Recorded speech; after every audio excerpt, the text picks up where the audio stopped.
ఓం నమః శివాయ. ఓం నమో నారాయణాయ. నరదృష్టి నివారణ, సంచిత కర్మ, ప్రారబ్ధ కర్మ, ఆగమిక కర్మ, దోష నివారణ కాళభైరవాయ నమో నమః. హరి ఓం. ఓం కాళకాలాయ విద్మహే కాళాతీతాయ ధీమహి తన్నో శ్రీ నరదృష్టి నివారణ కాళభైరవాయ నమో నమః. హరి ఓం.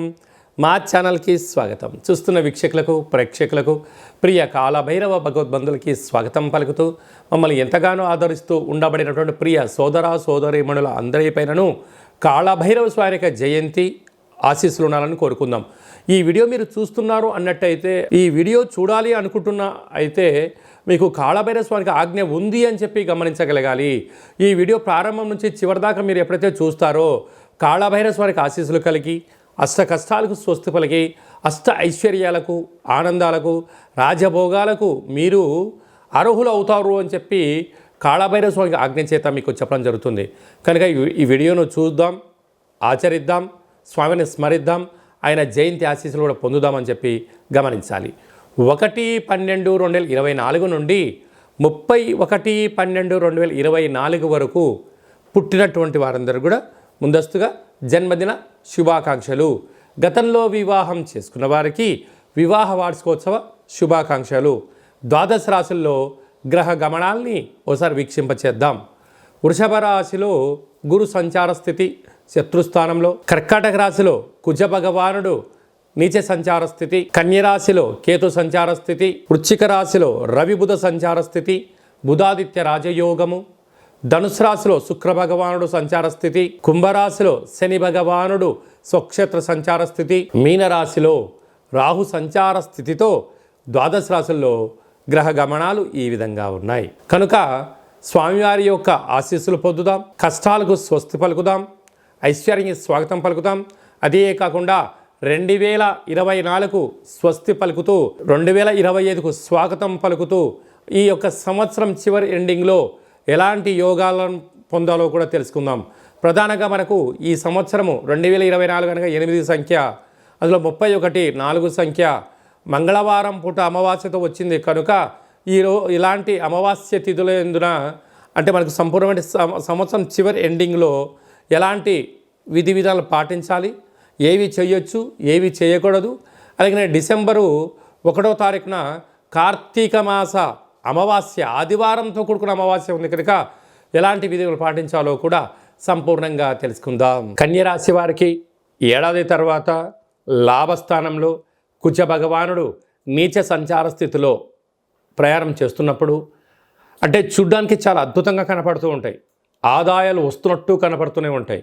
ఏదో కొత్త ఇల్లు కొన్నట్టుగా, భూములు కొన్నట్టుగా, వాహనాలు కొన్నట్టుగా, బంగారు ఆభరణాలు అన్నిటిని కొనేసట్టుగా వెళ్తూ ఉంటారు, మాట్లాడుతూ ఉంటారు, ఇక బేరం చేసేస్తూ ఉంటారు, అన్ని రకాలుగా అవుతూ ఉంటాయి. కానీ ఎక్కడో తెలియని చిన్న ఆందోళన, తీసుకుంటే తదుపరి మనం కట్టగలమా, కట్టలేమా, కడితే ఎంతకాలాన్ని కట్టగలము అనేటువంటిది ఒకవైపు ఆనందము, ఒకవైపు తెచ్చిన తర్వాత పరిస్థితి అనుకూలంగా లేకపోతే ఏమవుతామో అన్నటువంటి సందిగ్ధత ఈ కన్యరాశి వారికి అధికంగా ఉంటుంది.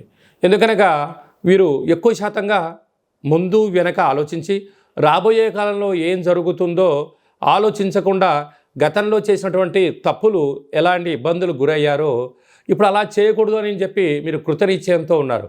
కనుక ఇలాంటి కాల సమయంలో ఆలోచించుకోవడం చాలా మంచిది. అవసరం ఉంటేనే కొనడం ఉత్తమోత్తమము. అవసరం లేకపోతే కొని అప్పుల పాలైపోయి మానసిక వేదన గురి కాకుండా ఉన్నంత వరకు ధనమూలం ఇదం జగత్. అలాగనే ఈ కన్యరాశి వారికి ధనాన్ని భద్రపరచుకోగలిగితే మీకంతా సువర్ణ యుగమే అని చెప్పి గమనించాలి.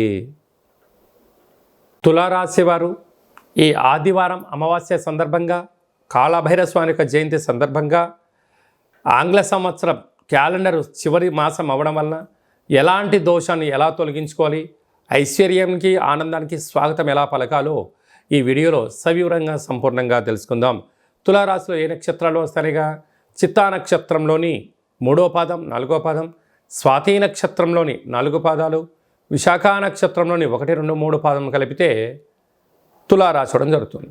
చాలామందికి పుట్టినటువంటి కాల సమయంలో డేటా ఆఫ్ బర్త్లో లేనటువంటి కారణం వలన పేరు యొక్క మొదటి అక్షరాన్ని అనుసరిస్తూ ఆ రాశిని తెలుసుకునే ప్రయత్నం చేద్దాం. రా, రీ, శ్రీ, రు, రే, రో, తా, తి, తు, తే అక్షరాల వారందరూ కూడా తులారాశి జాతకులే. తులారాశి యొక్క అధిపతి శుక్ర భగవానుడు. వీరికి విశేషంగా 2వ స్థానంలో బుధాదిత్య రాజయోగము, రవి బుధులు కలిసి ఉండడం వలన ప్రభుత్వ ఉద్యోగ ప్రయత్నం చేసేవారికి మంచి కాలము, ప్రైవేట్ రంగ సెక్టార్లో ఉండబడిన ప్రమోషన్స్, మీరు ఏదైతే అనుకుంటున్నారో పెట్టుబడులు, ఆకర్షణ కార్యక్రమాల్లో తులారాశి వారు ఎన్నడూ చూడనంత విజయాన్ని మీ సొంతం చేసుకుంటారని చెప్పి గమనించాలి. తృతీయంలో శుక్ర భగవానుడు సంచారం చేయడం వలన తల్లిదండ్రుల నుంచి, అన్నదమ్ముల నుంచి, అక్కా చెల్లెల నుంచి, బంధువుల నుంచి, మిత్రుల నుంచి గతంలో మీరు చేసిన మంచి సహాయ కార్యక్రమం వల్ల ఇప్పుడు అవుట్పుట్స్ రావడం, మంచి ఫ్రూట్స్ వలన ధనంతో, అదృష్టంతో, ఆనందంతో మీకు మంచి కాలము అని చెప్పి గమనించగలగాలి. పంచమ స్థానంలో శని సంచార స్థితి ఉండడం వలన పిల్లలు, చదువులు, అభివృద్ధి, కెరియరు, షేర్లు, అలాగనే విశేషమైనటువంటి స్థిరచరాస్తులు కొనుగోలు, క్రయ విక్రయాలు తులారాశి వారి సొంతం. 6వ స్థానంలో రాహు సంచార స్థితి వలన రుణ సమస్య, రోగ సమస్య, శత్రు సమస్య పొంచి ఉండడం, బంధువులని, మిత్రులని, సన్నిహితులని అప్పులు ఇచ్చారా తిరిగి ఇవ్వకపోగా పోలీస్ స్టేషన్లు, కోర్టు సమస్యలు, అనారోగ్యము, వాహన ప్రమాదాలు కూడా పొంచి ఉన్నాయి. అక్కడ అష్టమంలో గురువు, తెలిస్తేనే చేయండి, తెలియలేదు మౌనంగా ఉండండి, లేకపోతే ధనం, సమయం, అనారోగ్యం కొని తెచ్చుకునే పరిస్థితి చాలా అధికంగా ఉంటుందని చెప్పి గమనించాలి. రాజస్థాన్లో కుజ భగవానుడు ఉండడం వలన, నీచం అవ్వడం వలన పై అధికారులు, సహా ఉద్యోగస్తులు, కింది స్థాయి ఉద్యోగస్తులు కూడా మిమ్మల్ని ఒక కంట కనిపెడుతున్నారు. మీరు ఎక్కడ తప్పులు చేస్తారా అక్కడ మిమ్మల్ని విరికించాలని ఎదురు చూస్తున్నారు. కనుక అసత్య ప్రచారాలకు మీరు బలి కాకుండా ఉండే ప్రయత్నం చేయండి. వీలైనంత వరకు మౌనం, ధ్యానం అవసరము. కనుక రహస్య చర్చలకు, రహస్యమైనటువంటి మాటలకు ఇది సరైన సమయం కాదు అని చెప్పి గమనించాలి. వ్యయంలో కేతు సంచార స్థితి ఉండడం వలన ప్రతి విషయాన్ని మీకు ముందే తెలిసిపోతూ ఉంటుంది. కానీ ఎలా దాన్ని ఆపాలి, ఎలా మీకు అనుకూలంగా మలుచుకోగలగాలనేది ఏకాగ్రతగా ఆలోచించగలిగితే మీ భవిష్యత్తు మీ చేతిలో ఉందని చెప్పి గమనించాలి. కనుక ఈ ఆదివారం అమావాస్య ఈ యొక్క సంవత్సరం చివరి రోజులో అవ్వడం వలన ఒక తెలుపు క్లాత్ను పరిచి అందులో బొబ్బర్లను పోచి కూష్మాండ దీపాన్ని పెట్టి పూజ చేసుకొని మీకు మీ ఇంటికి వ్యాపారస్థానం దిష్టి తీసి బ్రాహ్మణుడికి దానం చేయండి. కుదరలేదు చాకలే వాళ్ళకు దానం చేయండి. అంటే నవధాన్యాలను ఆవుకు పెట్టండి. మీకు యోగం, అదృష్టం మీ సొంతం అవుతుందని చెప్పి గమనించాలి. అలాగనే మనము ఈ యొక్క మార్గశీర్ష మాసంలో సకల దేవతల జయంతి, అలాగనే ఆదివార అమావాస్య, కార్తీక మాసం సందర్భంగా ఇంకనూ మనం విజయం సాధించగలగాలి అన్నట్లయితే ఈ యొక్క పాత్ర కంచు పాత్ర అంటారు. ఇందులో 12 రాసులను అచ్చు వేయడం జరుగుతుంది. ఈ యొక్క పాత్రను ఉపయోగించే విధానం ఎలా ఒక్కసారి తెలుసుకుందాం. ఇలాగా శబ్దం చేయగానే ఓంకార శబ్దం రావడం జరుగుతుంటుంది.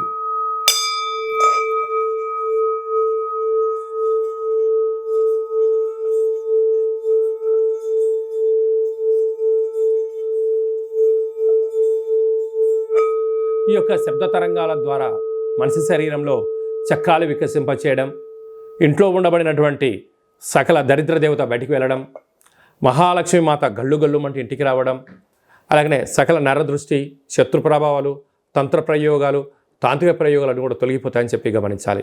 ఈ యొక్క పాత్రతో పాటు కాళభైరస్వామి యొక్క పిరమిడు, డాలరు, కంకణము, అలాగనే స్వామివారి యొక్క పూజా కార్యక్రమాన్ని వీడియో కాల్ ద్వారా మీకు ప్రత్యేకంగా పూజ చేయించి, వీడియో కాల్ ద్వారా చూపించి మీకు కొరియర్ ద్వారా అందజేయడం జరుగుతుంది.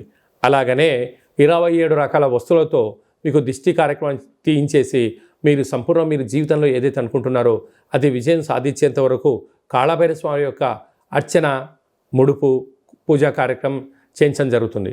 కనుక మనమందరము కూడా అక్షయ పాత్రను ఇంట్లో ఉంచుకుందాం. కష్టాలకు స్వస్తి పలుకుదాం. ఐశ్వర్యానికి, ఆనందానికి, రాజయోగానికి స్వాగతం పలుకుదాం. అలాగనే ఉప్పులందు సముద్రపు ఉప్పు వేరయ్య అన్నట్టుగా Himalayan rock salt, pink salt అంటూ ఉంటారు. ఈ యొక్క సైంధవ లవణం అంటారు. ఈ యొక్క ఉప్పు దీపాన్ని ఇంట్లో పెట్టుకుందాం. ఇంట్లో ఉన్న నరదృష్టిని నిత్యము నివారించుకుందాం. ఇంటి గుమ్మాన్ని కట్టుకుందాం.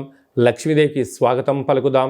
అలాగనే మనము ఈ ఉప్పు దీపాన్ని ఏర్పాటు చేసుకొని ఇంట్లో ఏర్పాటు చేయడం వలన 4 వైపులా పైన ఉప్పు ఆ గాలి ప్రసరింపజేసి పిల్లలు మంచిగా చదువుకుంటారు, ఉద్యోగస్తులు ఉద్యోగం సాధిస్తారు, మంచి నిద్ర, సకల దుష్టగ్రహాలు తొలగిపోతాయని చెప్పి గమనించాలి. అలాగనే మీ వ్యక్తిగత జాతకం తెలుసుకోవాలనుకుంటున్నారా? మీ పేరు, పుట్టినటువంటి తేదీ, నెల, సంవత్సరం, సమయం రాసి మీరు వాట్సాప్లో పంపించగలిగినట్లయితే 100 సంవత్సరాల జాతకాన్ని రాసి పంపించి పుట్టినప్పుడు గ్రహ గమనాలు ఎలా ఉన్నాయి, ప్రస్తుతం ఎలా ఉంటున్నాయి, రాబోయే కాలంలో ఎలా ఉండబోతున్నాయో సవివరంగా సంపూర్ణంగా తెలియజేయడం జరుగుతుంటుంది. చాలామందికి పుట్టినటువంటి కాల సమయంలో డేటా బర్త్లో లేనటువంటి వారికి మీ పేరుని యొక్క మొదటక్షరం అనుసరిస్తూ రాశి యొక్క స్థితిగతులను తెలియచేస్తూ భూత భవిష్యత్ వర్తమానాన్ని గవ్వల శాస్త్రం ద్వారా అనగా రమణ శాస్త్రం ద్వారా కాళభైరవ ఉపాసన చేత గవ్వలు వేసి మీకు జాతకాన్ని చెప్పడం జరుగుతుంది. కాళభైరవ స్వామి యొక్క దేవాలయంలో ఎవరు జాతకం చెప్పించుకున్నా వారి యొక్క గోత్రనామములతో కాళభైరవ స్వామి వారికి పూజా కార్యక్రమం చేయించి మీకు వాట్సాప్ కాల్ ద్వారా కూడా చూపించడం జరుగుతుంది అని చెప్పి గమనించాలి. అందుకే ఈ వీడియో ఎవరైతే చూస్తున్నారో వారందరికీ కాళభైరవ స్వామికి ఆశీస్సులు ఉంటాయని చెప్పి ప్రగాఢంగా చెప్పడం కూడా జరుగుతుందని చెప్పి గమనించాలి. అలాగనే మీ అబ్బాయి కానీ అమ్మాయి కానీ పుట్టినప్పుడు ఎలాంటి ఆధ్యాత్మికమైన పేర్లు పెట్టుకోవాలి, ఆ పేర్లు పెట్టుకోవడం వలన వారి యొక్క ఉజ్వల భవిష్యత్తు ఎలా ఉంటుందో కూడా తెలియజేయడం జరుగుతుంటుంది. మీ అబ్బాయి కానీ అమ్మాయి కానీ ఎంత ప్రయత్నం చేసినా వివాహం అవ్వడం లేదా, ఎందుకు అవ్వడం లేదు, జాతకంలో ఎలాంటి యోగాలు ఉన్నాయి, ఎలాంటి దోషాలు ఉన్నాయో కూడా తెలియజేయడం జరుగుతుంది. వచ్చినటువంటి వధూవరుల యొక్క జాతకంలో గ్రహ సమ్మేళనము, గ్రహమైత్రి, వివాహము, సంతానము, ధనయోగము, గృహయోగము ఎలాంటి యోగాలు ఉంటాయో కూడా సవివరంగముడు తెలియజేయడం జరుగుతుంటుంది. అలాగే చాలామందికి వాస్తు జ్యోతిష్యం తెలుసుకోవాలి, కాళభైరవ మంత్రాన్ని ఉపదేశించుకోవాలి, మంత్రసాధన ఎలా చేయాలనుకుంటున్న వారందరూ కూడా ఈ కింది నెంబర్ని సంప్రదించినట్లయితే, అపాయింట్మెంట్ తీసుకొని సంప్రదించినట్లయితే మీకు సర్వత్రా శుభం, జయం, లాభం కలిగేటువంటి ఆధ్యాత్మిక సలహాలు చూసి ఇవ్వడం జరుగుతుందని చెప్పి గమనించాలి. అందరిపైనను కాళభైరవ స్వామికి జయంతి ఆశీర్వాదాలను కోరుకుంటూ ఆశీర్వచనం. ఓం శతమానం భవతి శతాయు పురుష సతేంద్రియ ఆయుష్యేవేంద్రియే ప్రతిష్టతి ధనం ధాన్యం బహుపుత్రలాభం శత సంవత్సరం దీర్ఘమాయు సర్వే జనా సుఖినో భవంతు లోకా సమస్తా సుఖినో భవంతు సర్వం కాళభైరవ దేవతార్పణమస్తు. హరి ఓం. ఈ వీడియో మీకు నచ్చినట్లయితే లైక్ చేయండి, షేర్ చేయండి, మా ఛానల్ని సబ్స్క్రైబ్ చేసుకోండి. కాళభైరవ స్వామి ఆశీస్సులు పొందండి.